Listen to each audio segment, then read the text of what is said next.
Te pedimos, Madre María, porque nos cubras con tu manto, nos enseñes el camino que es Jesucristo.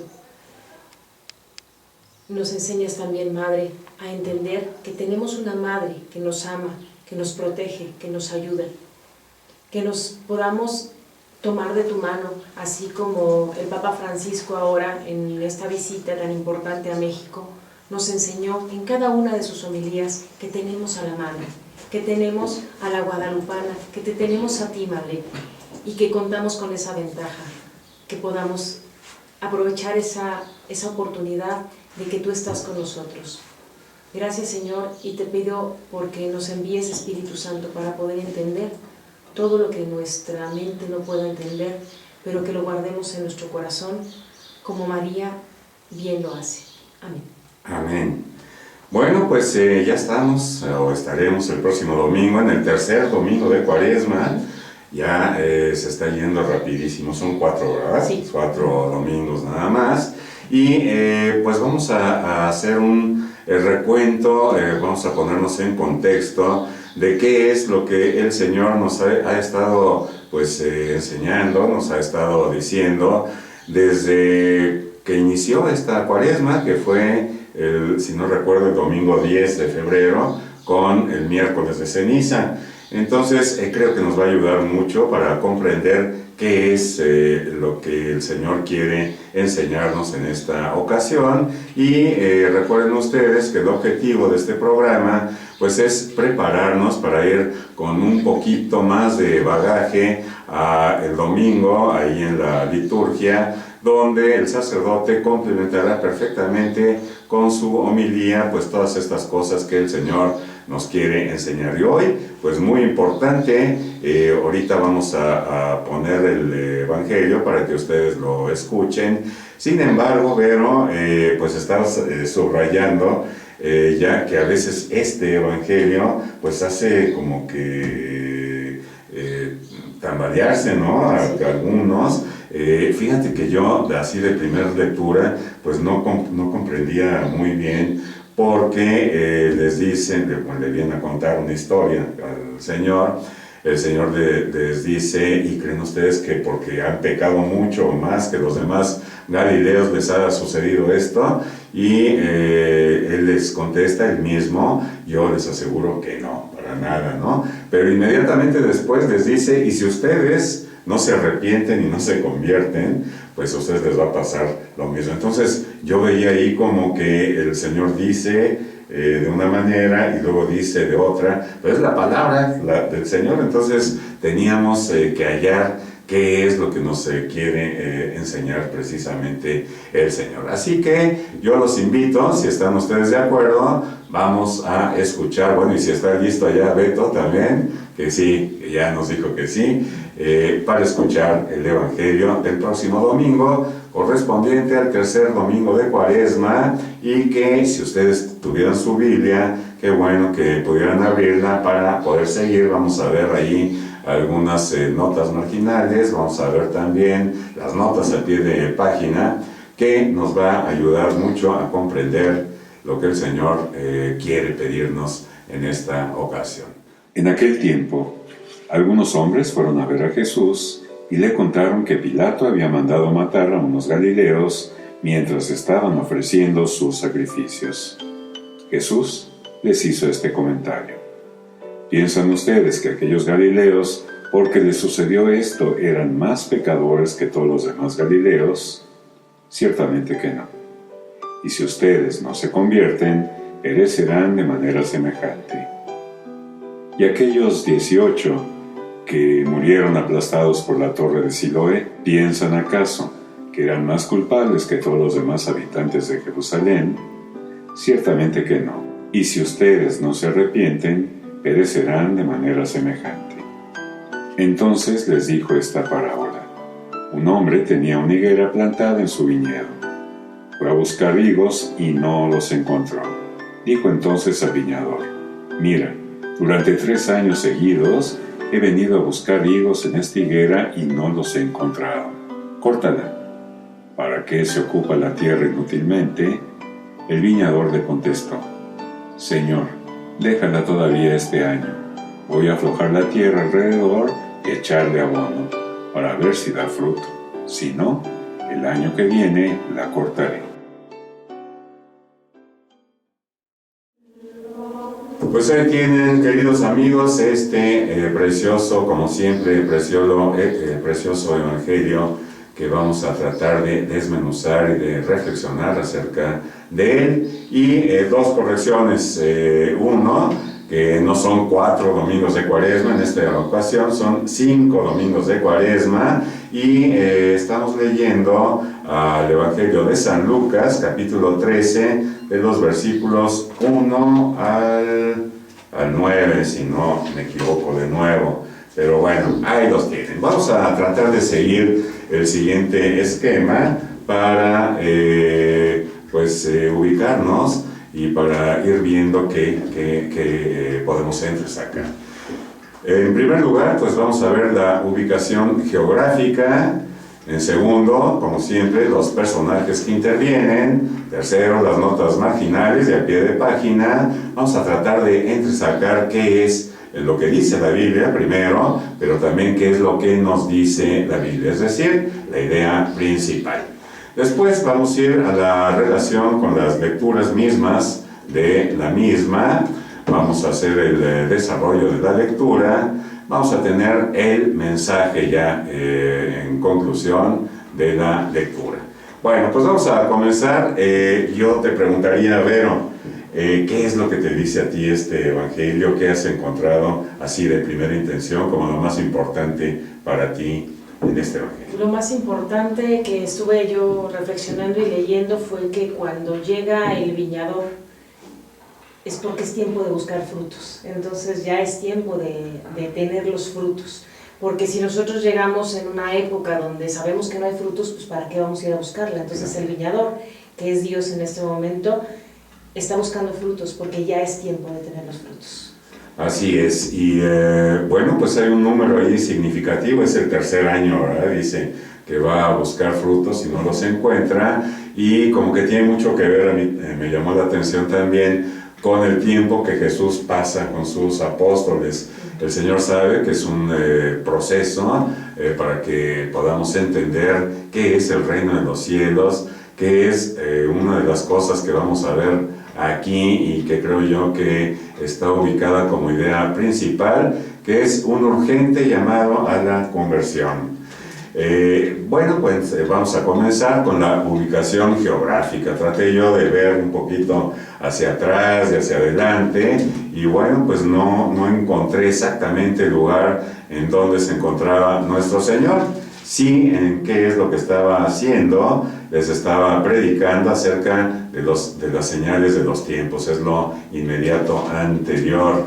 Y en ese momento pues llegan estos galileos a darle una noticia trágica y muy desagradable, que se trataba de la profanación del sacrificio que estaban haciendo algunos galileos seguramente en el templo. Así que la ubicación geográfica podríamos situarla en algún lugar de Galilea. Pues Jesús se encuentra moviéndose, se encuentra en dinamismo, se está desplazando hacia Jerusalén. Si ustedes ven su Biblia, bueno, pues ya había pasado por un lugar donde no lo quisieron, ahí en Samaria, y él se sigue moviendo y sigue predicando.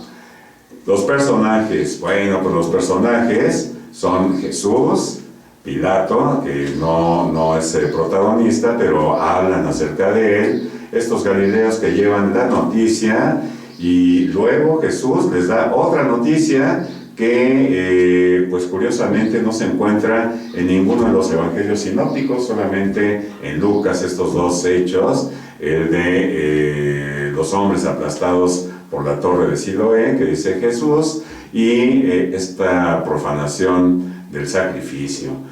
Bueno, pues vamos a ver, muy interesante, las notas al pie de página. Yo uso la Biblia de Jerusalén, pero seguramente ustedes tendrán en sus Biblias.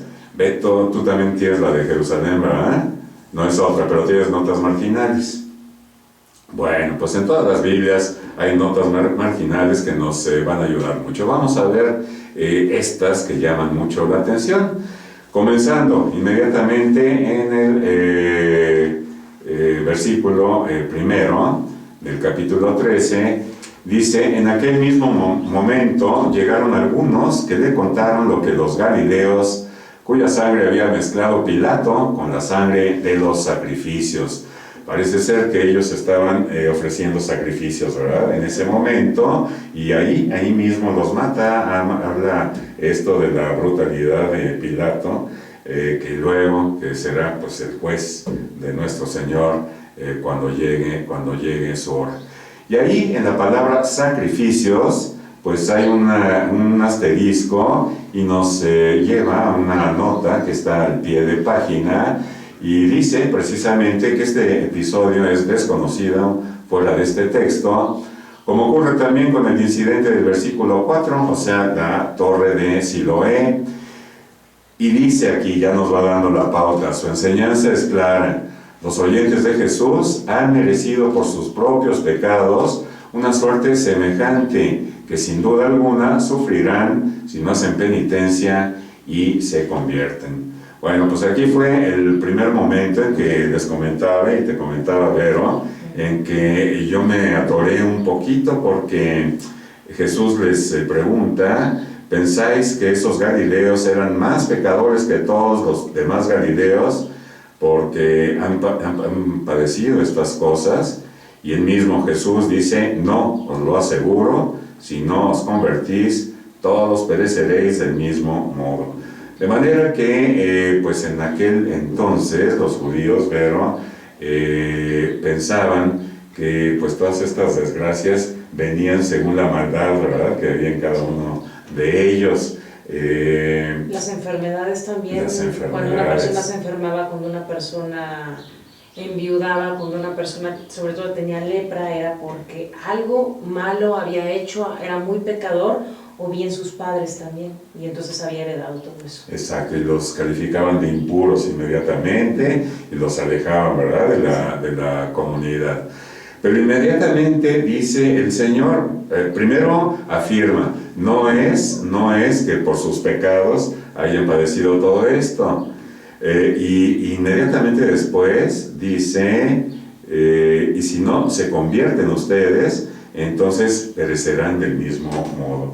Como que hay una negación y luego una afirmación, ¿no te parece? Pues sí, hay una, como tú dices, pero bueno, yo que estuve checando unas homilías de su santidad Francisco, decía que también nosotros tenemos que ver, como lo sabemos, no podemos ver tampoco al pie de la letra, pero decía que muchas veces Dios nos está permitiendo que nos suceda algo para incrementar nuestra fe, para incrementar nuestra confianza. Muchas veces no es que Dios mande un castigo, Dios llega a permitir ciertas cosas que nos suceden para un bien. Hay veces nosotros no lo entendemos y nos llenamos de rabia, nos llenamos de coraje, y entonces le reclamamos a Dios. Es lo que yo te decía de algunas personas, de que pasan situaciones malas y entonces le reclaman a Dios de que por qué, o le reclamamos a Dios de que por qué sucede esto o el otro, sin preguntarnos el para qué está sucediendo esto, porque pues Dios en su infinita bondad y en su infinita voluntad sabe qué es lo que nos conviene a cada uno de nosotros. Así es. Entonces, lo que decíamos al principio, que este evangelio en algunas personas les produce un sinsabor, como que van perdiendo la fe, y al contrario, lo que dice Vero ahorita, pues es para incrementar precisamente nuestra fe, y tener en cuenta que no es por lo malo que seamos o por lo bueno que seamos que nos pudieran suceder algunas cosas trágicas o desgracias o enfermedades o pérdida de trabajo o algunas de estas cosas que suelen suceder. O inclusive al revés, yo he encontrado personas que dicen: mira que esta persona que es tan mala y le va tan bien y tiene tantos coches y tiene tanto dinero, ¿por qué yo que estoy en la iglesia me va mal? Entonces a veces estamos como en un juego de como de superstición, ¿no? Como de decir, si yo me porto bien, todo me tiene que salir perfectamente bien. Y el otro día uno de los sacerdotes que yo platicaba con él me decía, pues ve la cruz, Jesús nunca se portó mal, y más sin embargo la maldad del hombre que ha surgido desde que precisamente entró la muerte al mundo por desobediencia y por las obras del demonio, entonces están al acecho de nosotros precisamente. No es porque nosotros digamos, bueno, ¿qué de mal hizo la Virgen María? Que entonces le sufrió tanto al ver a Jesús en la cruz. Hijo, sí. Estaríamos pensando en eso, y entonces a lo mejor decimos, bueno, ¿por qué me va tan mal? Y a veces no pensamos en la cruz, y a veces no pensamos en esa madre que estuvo al pie de la cruz viendo a ese hijo. Sí, y mira ahorita que dices de las tentaciones que inclusive Jesús tuvo, sí, y que se hizo igual a nosotros excepto al pecado, pues quisiera retomar desde el miércoles de ceniza. Me acuerdo mucho en las palabras que nos dijeron los ministros o el sacerdote en el momento de imponer la ceniza: conviértete y cree en el Evangelio. Aquí hay una primera pauta de esa conversión. Ahorita vamos a ver, a tratar de definir qué es conversión, qué es ese cambio. Bueno, después, sí fue el 10 de febrero, este miércoles de ceniza, y luego vino el primer domingo de Cuaresma.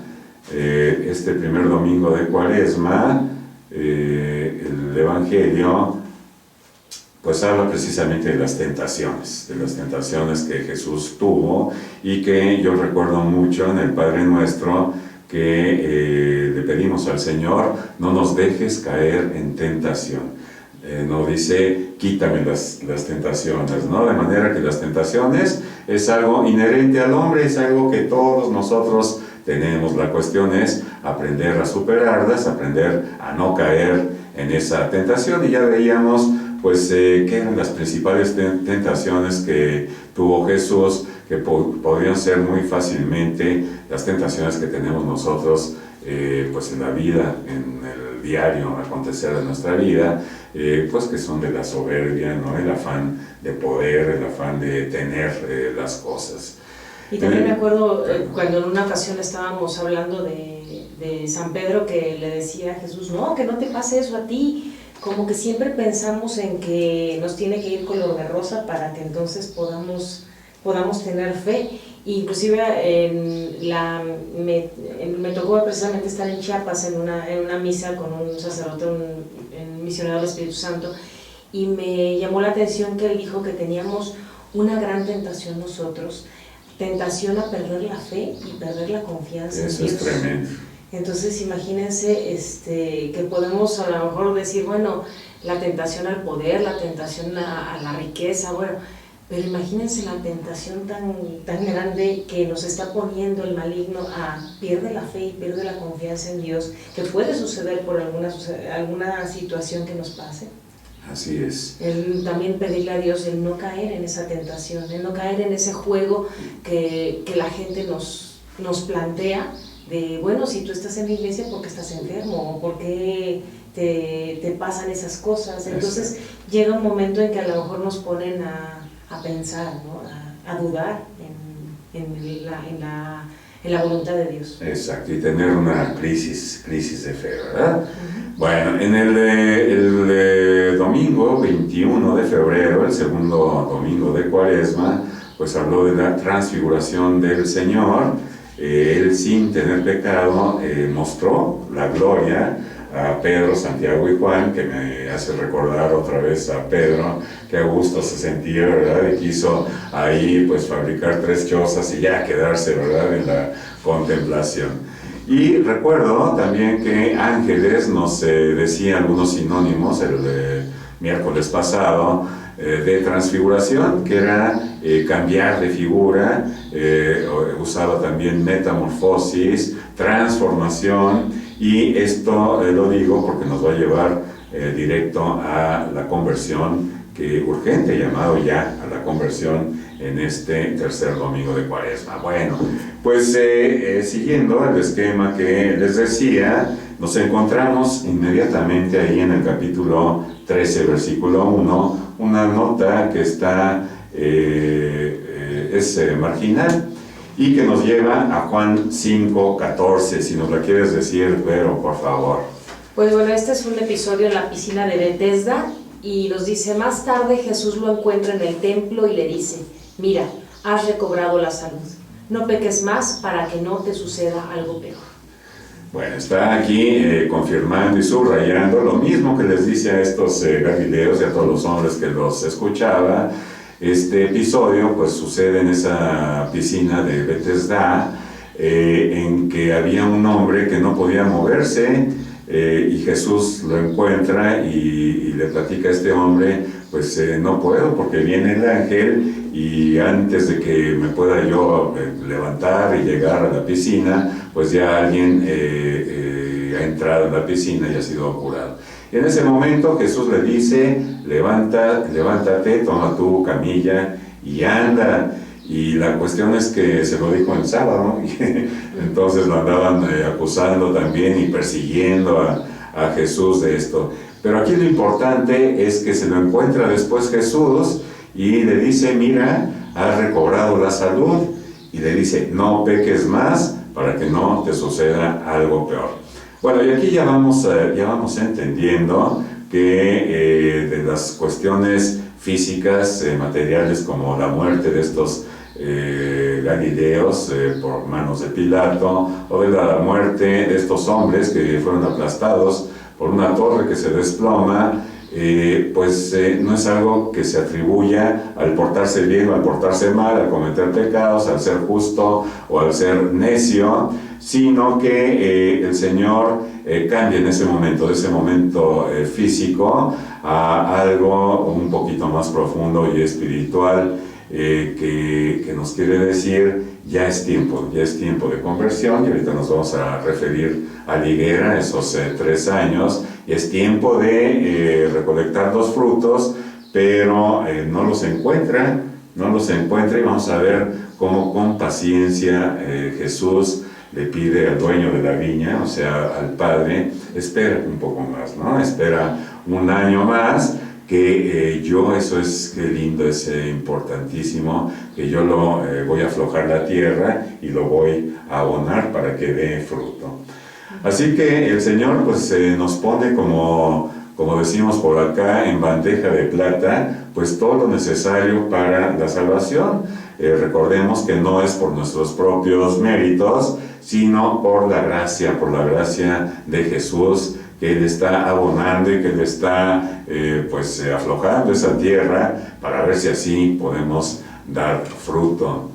Y luego en Lucas 13, ya en el versículo 4, pues les recuerda esto que estamos repitiendo, de aquellos 18 hombres que los aplastó la torre de Siloé y los mató. ¿Pensáis que eran más culpables que los demás hombres que habitaban en Jerusalén? Les dice Jesús otra vez, les reitera: salud. No, os lo aseguro, y si no se convierten, todos perecerán del mismo modo. Ahí nos encontramos otra nota marginal rápidamente en Juan 8:24, nos refiere otra vez al Evangelio de Juan: ya os he dicho que moriréis en vuestros pecados, porque si no creéis que yo soy, moriréis en vuestros pecados.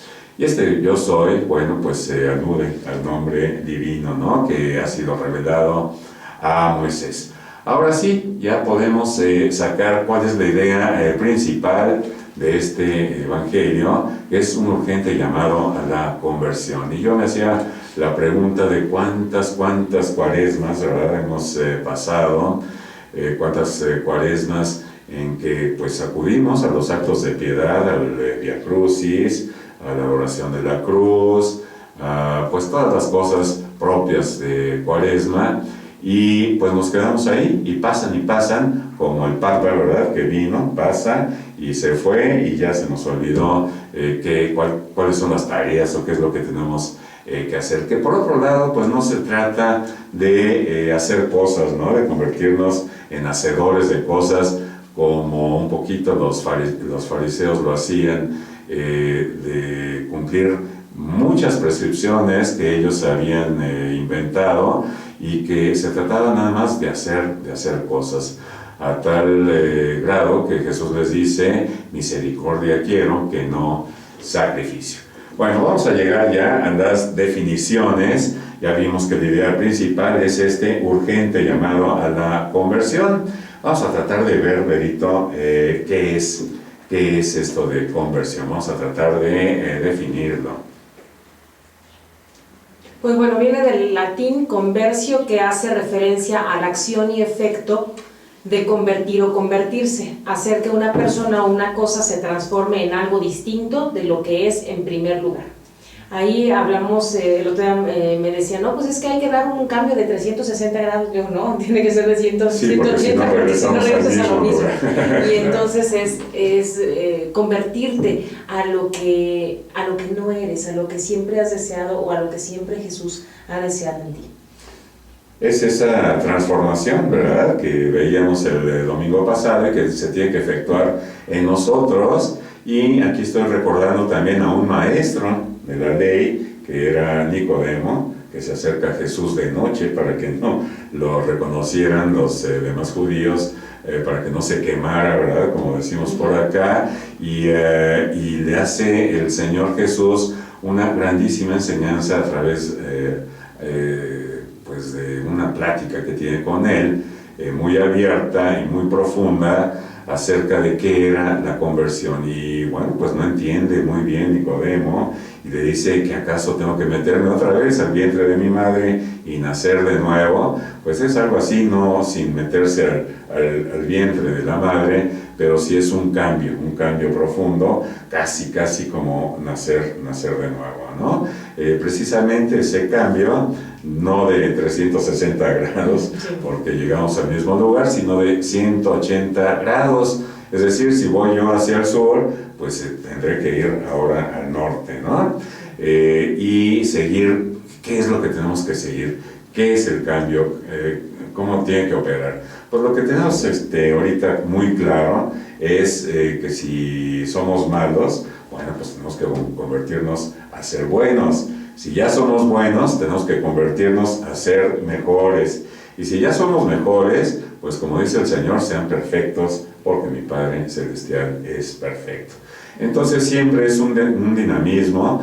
No podríamos decir, bueno, yo ya estoy en el tercer grado de conversión, ya me voy a graduar o quizá voy a tomar una maestría. No es así. Diario tenemos de qué convertirnos. Y fíjate que también el otro día estaba yo leyendo un texto y decía que cómo hacer ese cambio o cómo ver si realmente estamos bien o no, porque a veces nos sentimos muy buenos. Así es. Y si tus acciones, tú te preguntas, con esta acción que yo hice, ¿Jesús se sentiría orgulloso de mí?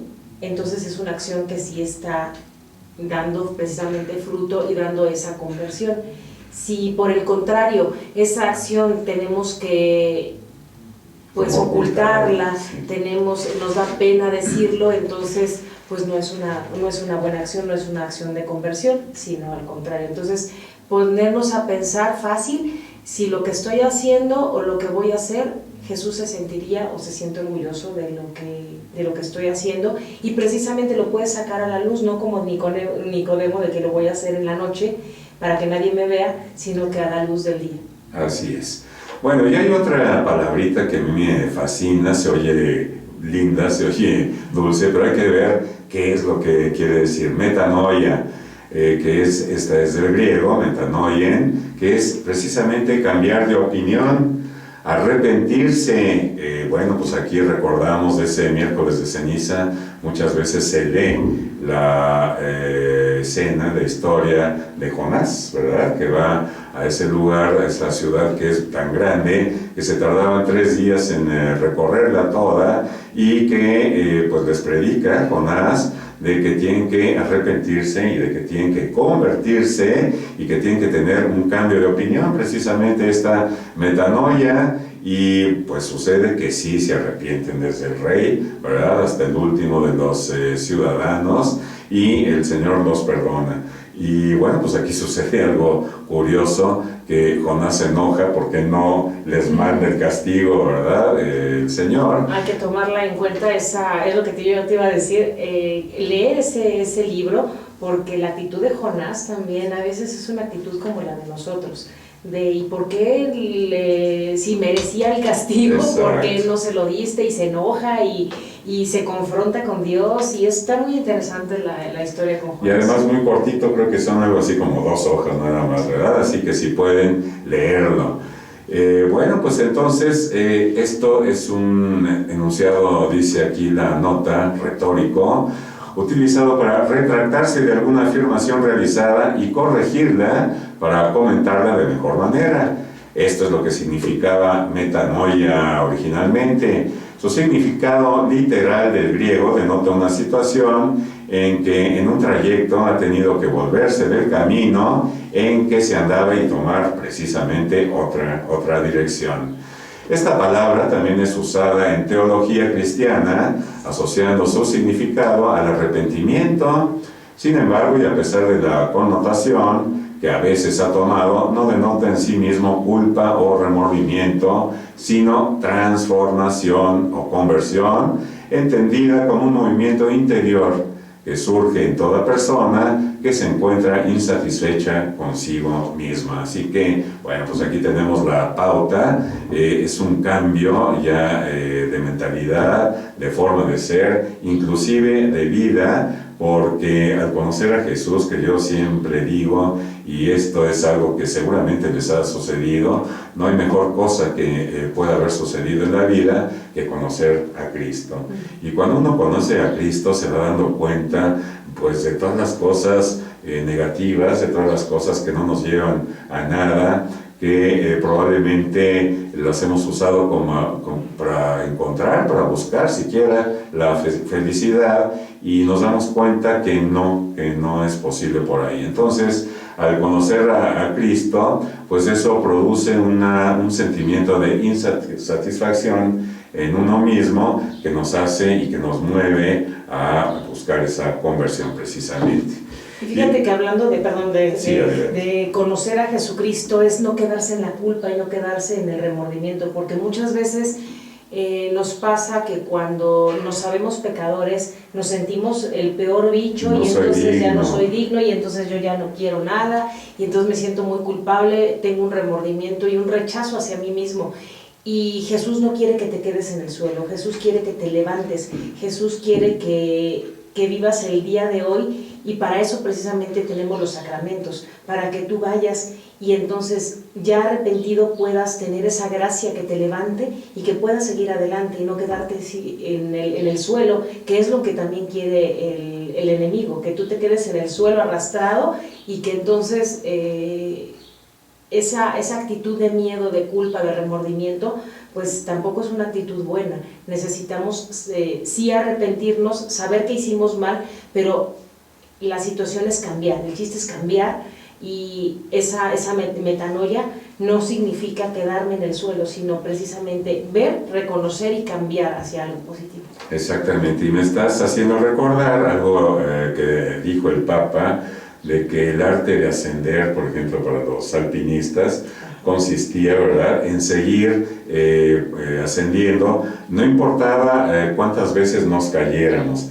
Lo que importaba, y decía, no tengan miedo a dejarse, jóvenes, ¿no? Creo. A los jóvenes, sí, exacto, no tengan miedo a dejarse levantar por el Señor, por Jesús, y lo importante de la ascensión es no las veces que hayamos caído, sino las veces que hemos tenido el coraje de levantarnos y más bien dejarnos levantar por el Señor. Bueno, pues sigue aquí la nota, y dice que en tiempos de los primeros cristianos se decía del que encontraba a Cristo, es lo que comentábamos, que había experimentado una profunda metanoia, como sinónimo de revelación divina o epifanía, que es lo que hemos estado viendo a través de estos domingos de Cuaresma.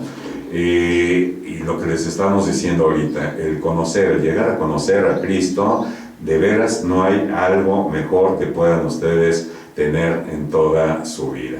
Y vamos a pasar, porque ya nos está comiendo el tiempo a la última parte, que es importantísima, ¿no? Esta de la higuera estéril. A ver, vamos a recordar, Berito, qué sucede aquí después de toda esta interacción entre los Galileos y entre Jesús, y cómo remata con esta parábola, ¿no? de la higuera estéril. Pues nos dice precisamente esta parábola de que estuvo buscando esos higos en la higuera durante 3 años y no los encontró. Entonces decía, bueno, ¿ya para qué está en la tierra inútilmente? Está ocupando la tierra inútilmente. Entonces, más sin embargo, dice, no, déjala un año más, la voy a abonar, la voy a aflojar la tierra para que dé fruto. Nos da la oportunidad un año más, nos da la oportunidad una cuaresma más para poder convertirnos, para poder dar esos frutos que Él es lo que está buscando. Es como dices, la conversión que ahorita Dios nos está pidiendo a cada uno de nosotros. Y miren, aquí me encontré algo muy interesante aquí en este misal, que es de la Buena Prensa, que dice: examen de conciencia para higueras. ¿Tú también tienes este misal? De aquí. Sí, tengo dos. Sí. Sí, para consultar. Pero miren qué interesante, ya para cerrar, queridos amigos. Examen de conciencia para higueras se llama. Y dice: ¿cuántas cuaresmas hace que Dios, dueño y Señor de todas las higueras, viene a buscar frutos en la mía? Ya nos confronta y pues nos hace pensar y reflexionar cuántos años ha venido, cuántas cuaresmas, y pues ha venido a buscar frutos en mi higuera, en mí mismo, y pues qué ha pasado, ¿no? Y dice aquí: hará 15, 20, 30, 50 o quizá más, y ha encontrado higos o purititas hojas, dice. Mucha ceniza y nada de conversión verdadera. Un poco de ayuno en alimentos para llenar el expediente y casi nada de compartir mi pan con el hambriento, de vestir al desnudo, de no dar la espalda a mi propio hermano. ¿Qué es el ayuno que el Señor quiere? Mucho viacrucis, lo que decíamos, pero nada de llevar mi cruz de cada día. Mucha admiración por el Cirineo, pero sin echarle una mano a nuestros hermanos con su pesada cruz de hambre, miseria, soledad y desempleo. Mucha rabia contra los que condenan a Cristo, pero condenado por nosotros muchas veces sin oír a nuestros hijos, a nuestro cónyuge, a nuestros empleados, a nuestros jefes. Y termina: no estaremos ocupando la tierra inútilmente. Pues es fuerte, ¿verdad?, esta confrontación, y está bueno hacer este examen de conciencia. Y si estamos en este momento, pues ha llegado ya el momento de convertirse, una conversión profunda hacia nuestro Señor, de buscar cuál es su mensaje, cuál es su voluntad, que muchas veces es diferente de lo que pensamos nosotros, como pensaban aquellos judíos que estaban esperando en ellos pues a un guerrero, a alguien que los iba a sacar de toda la opresión. La opresión, exacto, que tenían del hombre. Es totalmente diferente. Así que qué bueno que tenemos la palabra del Señor, que es el Señor mismo, y bueno, pues ya nos estamos despidiendo. Pues fíjate que ahorita me puse a pensar quién ha tenido una conversión grande. Bueno, pues San Pablo, que acuérdate que pues mataba a cristianos, él pensaba que estaba bien hecho, que él estaba cumpliendo, pero al final de cuentas se encuentra con Cristo, se encuentra y, como dice el texto, se cae del caballo, y en ese momento hay un cambio que al principio él no le cree. Y después hay un cambio de vida impresionante, donde podemos ver ya una actitud totalmente diferente y una fe impresionante en Jesucristo. Pero a lo mejor decimos, bueno, es que yo no soy como San Pablo, yo no he matado a nadie, ni nada de esas cosas. Y ahorita me estaba yo poniendo a pensar en el domingo pasado que fui a una parroquia donde van a cambiar un poco las misas, porque eran misas en la tarde seguidas, 5, 6, 7, 8, y es allá en el Estado de México, donde hay mucho más tráfico que aquí, y entonces decían los sacerdotes que tenían que hacer ese cambio porque las personas salían de misa. Y entonces uno dice, no, saliste de misa, sales pues ya lleno de la palabra de Dios, si comulgaste, pues traes a Jesucristo mismo, debe de cambiar tu actitud. ¿Y qué es lo que pasa? Que decían estos sacerdotes, a la hora de la salida se están peleando por el estacionamiento, y yo llegué primero y que no sé qué, y entonces están en un pleito. Y a veces ellos están tomando la decisión de tener menos misas para que precisamente no haya esos conflictos. Pero ¿por qué hay estos conflictos si estamos saliendo de misa y debemos de tener esa conversión?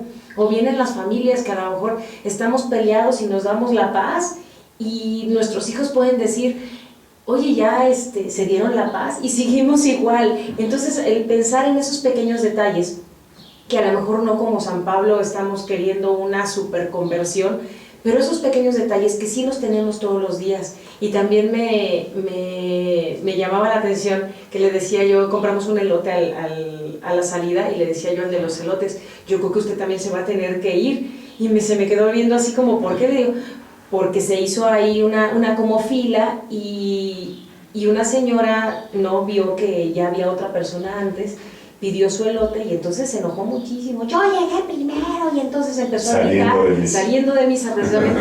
Entonces le decía, no nada más el estacionamiento, sino también a lo mejor el señor de los elotes, le digo, también se va a tener que ir porque se está ocasionando un problema. Pero no es el señor de los elotes, no son los coches, somos cada uno de nosotros que tenemos que cambiar nuestras actitudes, esas pequeñas actitudes que a lo mejor no las notamos, que en este momento las notaron los sacerdotes, pero ¿cuántas veces las notan nuestros hijos, la notan nuestros vecinos y la notan las personas que están junto a nosotros?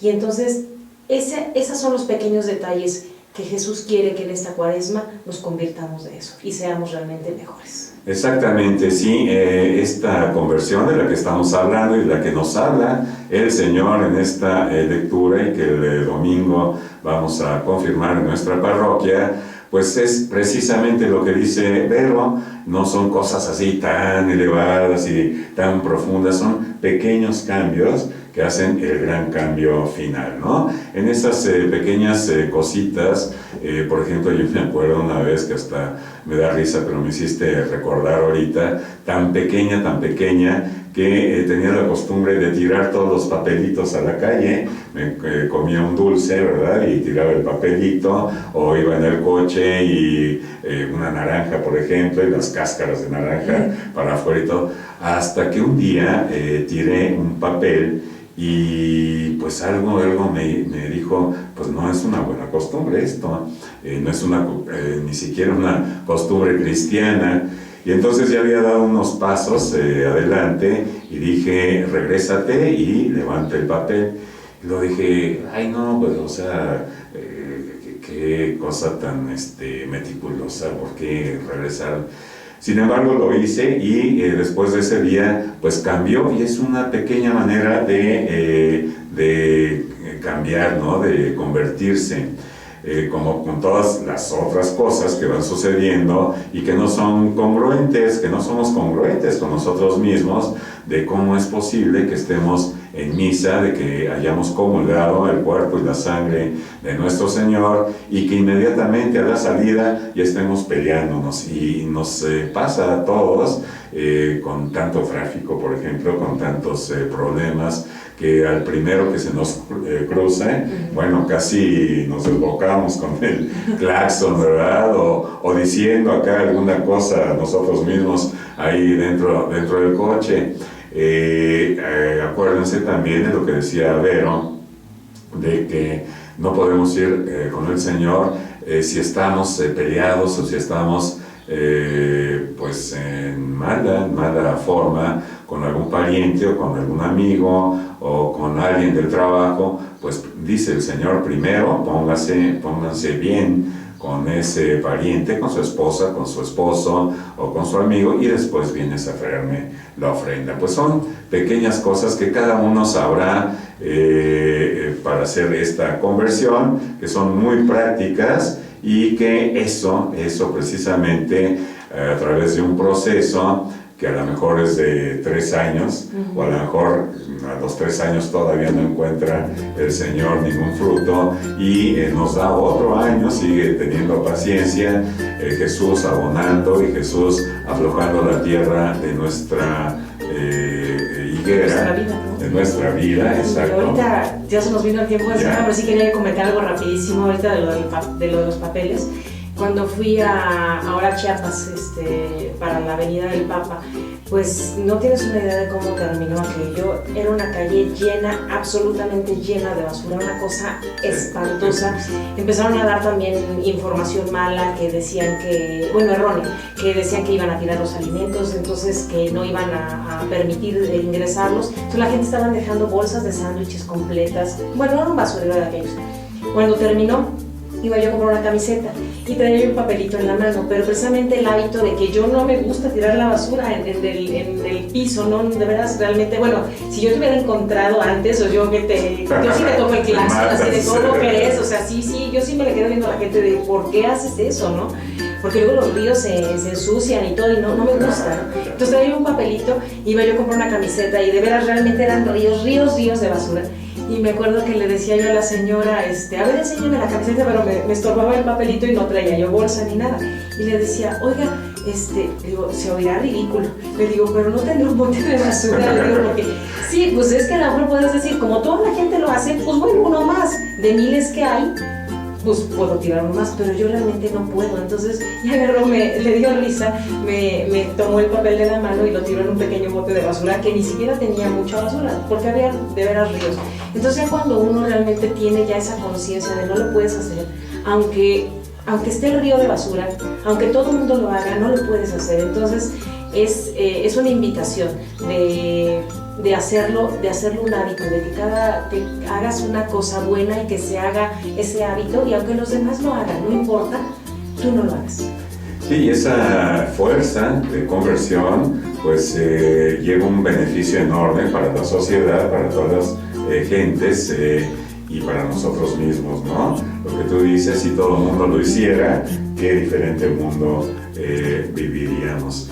Pues ahí tienen, amigos, nuestra tarea sería pues como hacer ese pequeño examen de conciencia, ver en qué estamos fallando y tener esa fuerza de voluntad que es necesaria para cambiar y para cambiarnos nosotros y para cambiar el mundo en que vivimos. Pues nos vamos, Vero, las últimas 3 palabras.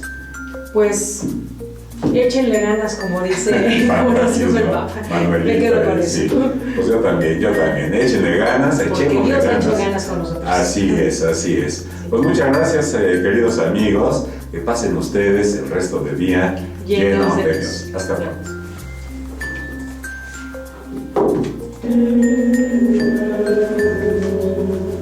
Si no saben la basura, estuvo buenísimo. No tienes